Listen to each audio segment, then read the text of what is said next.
दोस्तों, शास्त्रों में गुरु का स्थान सर्वोच्च बताया गया है। देवी देवताओं के अवतारों ने भी गुरु से ही ज्ञान प्राप्त किया। रामायण और महाभारत में कई गुरु बताए गए हैं। प्रभु श्री राम ने वशिष्ठ और विश्वामित्र से ज्ञान प्राप्त किया था। वहीं श्री कृष्ण ने सांदीपनी ऋषि को गुरु दक्षिणा के रूप में उनका पुत्र खोजकर लौटाया था। महावीर कर्ण ने परशुराम को गुरु बनाया था। आज हम उन्हीं एक गुरु महर्षि सांदीपनी की बात करेंगे, जिन्होंने श्री कृष्ण को शिक्षा दीक्षा दी। दोस्तों, महर्षि संदीपनी परम तेजस्वी तथा सिद्ध ऋषि थे। संदीपनी का अर्थ देवताओं के ऋषि होता है। उज्जैन ऋषि संदीपनी की तप स्थली रही। यहाँ महर्षि ने घोर तपस्या की थी। इसी स्थान पर महर्षि संदीपनी ने वेद, पुराण, शास्त्रादि की शिक्षा हेतु आश्रम का निर्माण करवाया था। महाभारत, श्रीमद् भागवत, ब्रह्म पुराण, अग्नि पुराण तथा ब्रह्म वैवर्त पुराण में संदीपनी आश्रम का उल्लेख मिलता है।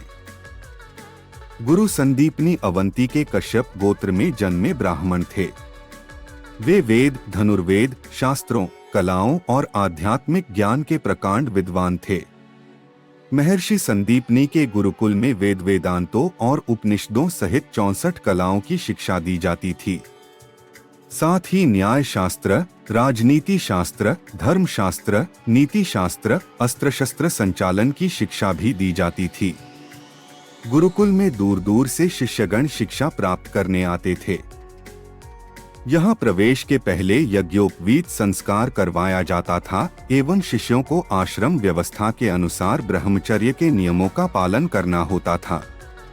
आश्रम में प्रवेश के समय शिष्यों को गुरु को गोत्र के साथ पूरा परिचय देना होता था। भगवान श्री कृष्ण, उनके सखा सुदामा और भाई बलराम ने संदीपनी आश्रम में शिक्षा ग्रहण की थी। यहीं श्री कृष्ण ने पट्टी पर अंक लिखकर धोया था। यहाँ अंकों का पात होने से इसे अंकपात तीर्थ भी कहा जाता है। गुरु संदीपनी श्री कृष्ण की लगन और मेहनत से इतने प्रभावित हुए कि उन्हें जगत गुरु की उपाधि दी। तभी से श्री कृष्ण पहले जगत गुरु माने गए। पौराणिक मान्यताओं के अनुसार श्री कृष्ण लगभग 5500 वर्ष पूर्व द्वापर युग में यहाँ आए थे। भगवान श्री कृष्ण ने 64 दिनों के अल्प समय में संपूर्ण शास्त्रों की शिक्षा ग्रहण कर ली थी।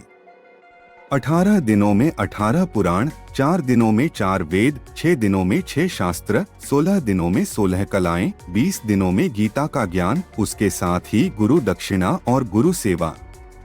64 दिनों में शिक्षा पूर्ण हो जाने के बाद महर्षि संदीपनी ने श्री कृष्ण से कहा, मेरे पास जो भी ज्ञान था वो तो मैं आपको दे चुका हूँ, आपकी शिक्षा पूर्ण होती है। फिर श्री कृष्ण के गुरु दक्षिणा देने की बात पर महर्षि बोले, आप तो स्वयं प्रभु हैं, मैंने क्या दिया है आपको। तब गुरु शिष्य परंपरा का निर्वाह करने के लिए श्री कृष्ण ने कहा, पर गुरुदेव, गुरु दक्षिणा स्वरूप कुछ आदेश तो करना ही होगा।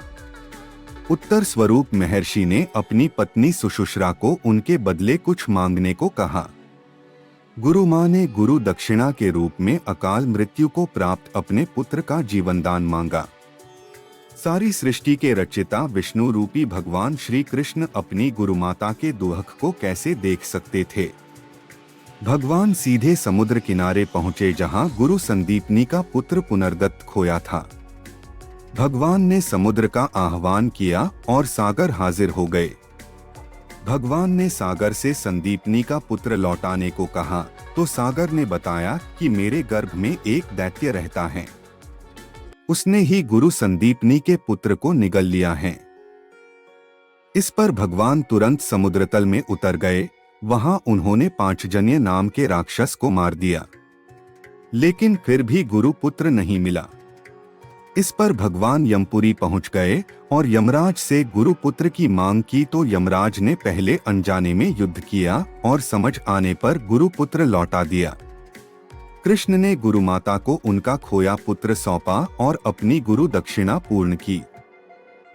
दोस्तों, वीडियो अगर पसंद आई हो तो लाइक्स, सब्सक्राइब और शेयर करना ना भूले। पूरा वीडियो देखने के लिए आप लोगों का बहुत बहुत धन्यवाद।